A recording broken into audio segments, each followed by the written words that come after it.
Hamma so'rayotgan o'sha mantini xamirni sizlarga o'rgataman. Unga ketadigan masalan 1 kilo oq un ishlatamiz. 350 gramm suv, bitta tuxumni oqi, 30 gramm tuz solamiz. Faqat suvni hammasini solmaymiz. Suvni asta-sekinlik bilan yedirib boramiz. Chunki uni biz bilmaymiz qanaqaligini. Unni hisobini olib, suvni o'shanga qarab qo'shib borasiz. Tuz, tuxumni aralashtiramiz.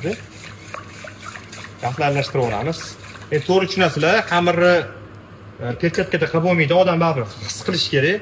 Mana iloji bo'lsa siftadan o'tkazib yuborsanglar, tuzimiz qolib ketadi mana. Ahamiyat bergan bo'lsanglar, mana qoldi mana. Ko'rdinglarmi? Tuzimiz yeriga qoldi, suvimiz ozgina qoldi. Buni sekin qo'shib boramiz.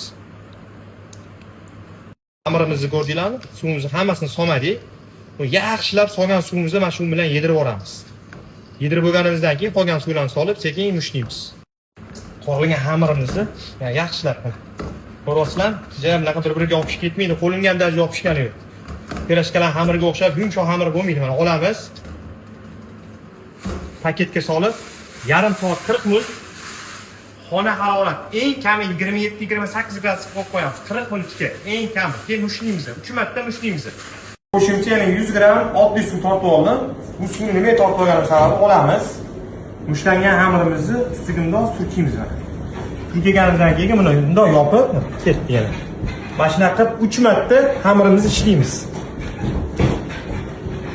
Mana shunaqa shaklda yana 2 marta yarim soatdan tindirib mana shunaqa mushlaysizlar. Mana aytmoqchi bo'lgan suv mana 100 gramm suvda mana yana qoldi suv. Suvni hammasini ishlatib olmaysizlar.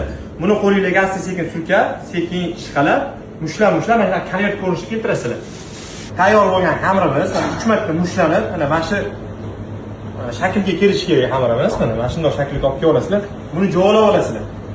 Qattiqroq bosib, ozgina joyiga qo'yib yubormaysizlar. Bu nimaga? Kesishimizga oson bo'lishi uchun.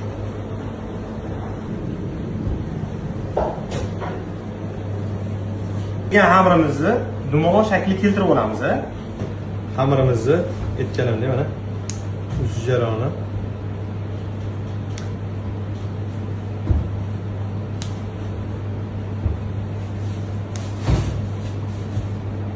ochilgan jildimizni yaxshilab bunga qoqib 20 minut 15 minut tindirib keyin mantimizni tuguramiz.